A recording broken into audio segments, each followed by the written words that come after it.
Bonjour les amis, j'espère que vous allez bien, c'est le général Alligator. Je sais que lorsque vous avez une certaine situation ou bien lorsque vous êtes perdu, vous êtes ici aux États-Unis, la toute première chose à laquelle vous pensez c'est de trouver un avocat d'immigration. Et tout de suite, vous vous jetez à la recherche d'un avocat d'immigration et c'est généralement le plus proche ou encore le moins cher. Et parfois, lorsque vous tombez sur l'avocat qui vous demande moins d'argent, moins de rigueur, vous appliquez avec lui. Parfois, vous oubliez que cet avocat peut aussi avoir des problèmes. Alors, nous avons un avocat d'immigration qui vient d'encaisser 70 mois de prison pour avoir inventé des applications, c'est-à-dire l'avocat a reçu de l'argent, énormément d'argent de ses clients, mais sans pourtant réussir à leur obtenir des cartes vertes. Et les clients étant fâchés et fatigués d'attendre, ils ont saisi la justice, le département de la justice, ici aux États-Unis, et ce département a lancé une enquête sur un avocat d'immigration au nom de Kofi Amangwa. Vous avez certainement entendu parler de Kofi Amangwa, un célèbre avocat d'immigration. Certains ont certainement travaillé avec lui. Il vient d'encaisser 70 mois de prison parce qu'il inventait des situations. C'est-à-dire, il demandait à certains de ses clients d'appliquer pour le VAWA.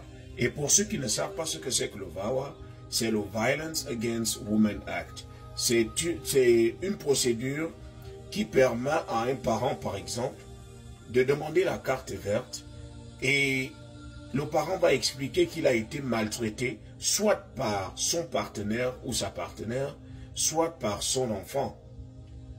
Et dans le cas de Kofi Amangwa, c'était beaucoup plus les dossiers concernant des parents qui avaient été maltraités par leurs enfants, chose qui n'était pas vraie.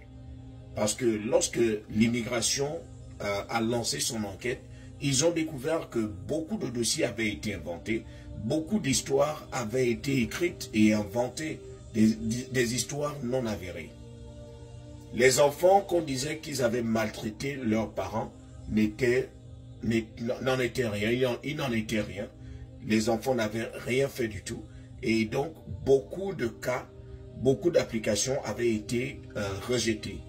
Donc, les clients ont décidé de porter plainte, ont décidé de saisir le département de justice pour dire cet avocat ne fait qu'encaisser des millions et des millions auprès de ses clients, mais aucun résultat positif. Tout simplement parce que lorsque l'immigration investiguait, l'immigration se rendait compte que les dossiers n'étaient pas solides, les dossiers n'avaient aucun fondement, il n'y avait aucun élément avéré dans ces dossiers, mais le gars avait déjà pris de l'argent.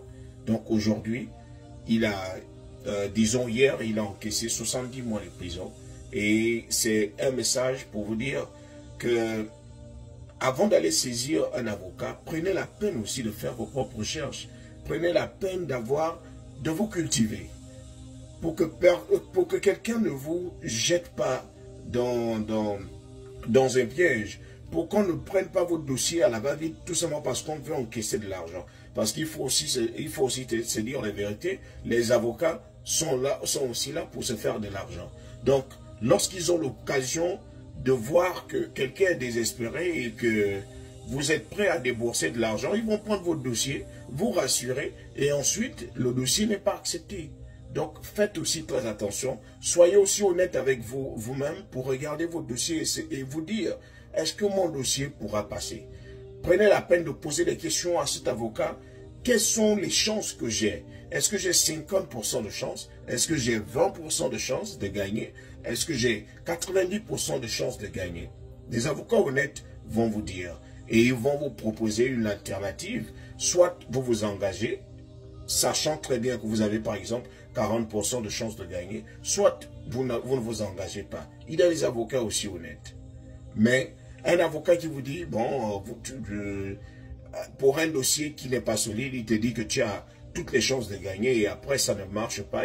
Lui, il a déjà encaissé son argent. Et c'est toi qui te retrouves dans des problèmes. tu es déjà connu auprès des agents d'immigration. Donc, faites très attention.